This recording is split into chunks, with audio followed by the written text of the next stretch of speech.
That is Luna, our pinturo, also known as a bear cat.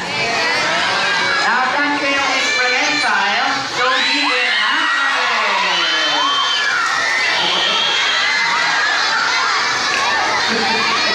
So they are omnivores. They eat fruits such as banana, papaya, melon, grapes, and many more. They also eat meat. Kumakain po sila ng karne. They eat smaller animals. And we found it!